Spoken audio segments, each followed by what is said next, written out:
mining company wants to take all that overburden off over there and get it to ore and go 1,000 feet deep. So this is all maple, huge maple trees. Next spring, if they're not tapped, I'll be pissed off.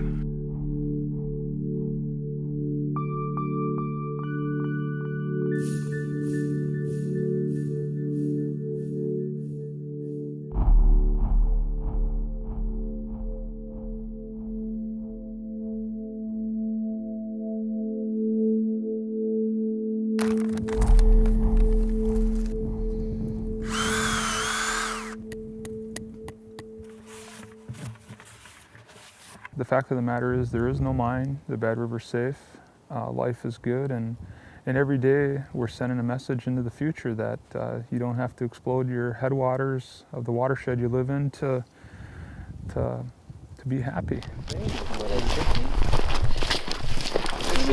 We're trying to look at the site that Iron County has designated for a sugar bush, which is about 5 or 6 miles from the Harvest Education Learning Project. Right here. Yeah. Sometimes it's that one little thing, it's that one little thing, my statement that we're gonna tap trees, and the next year we tap trees. And we're gonna go look at it. We got treaty trees at Whitecap that we tapped, high in sugar.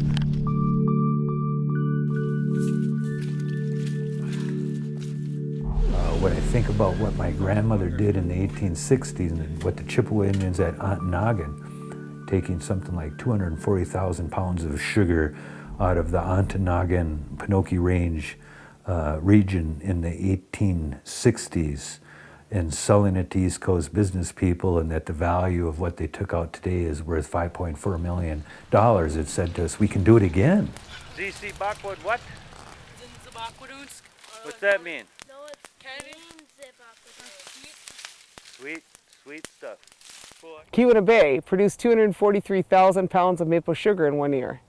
And I was thinking that's a lot of maple sugar for one reservation or one community. That was just one community. And I know that Upper Peninsula Michigan is full of maple trees, but I was hearing from my relative over here at Bad River that they have 25,000 maple trees.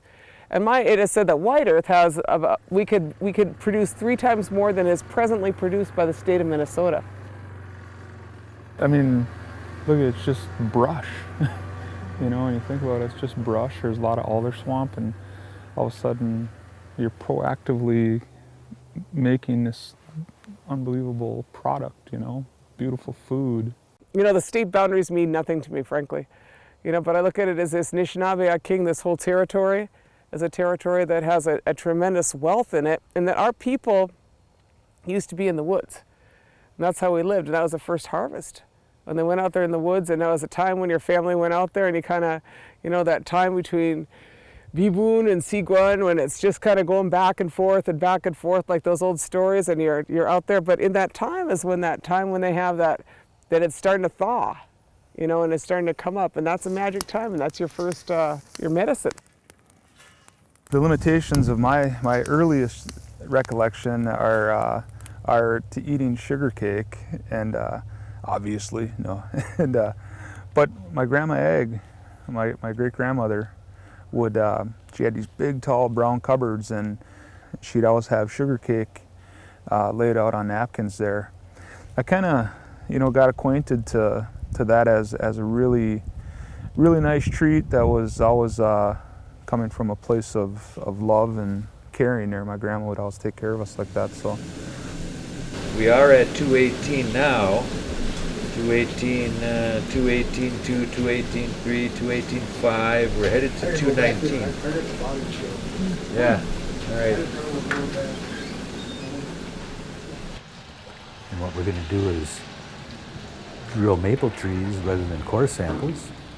And we're going to have those trees extract from them something that's renewable.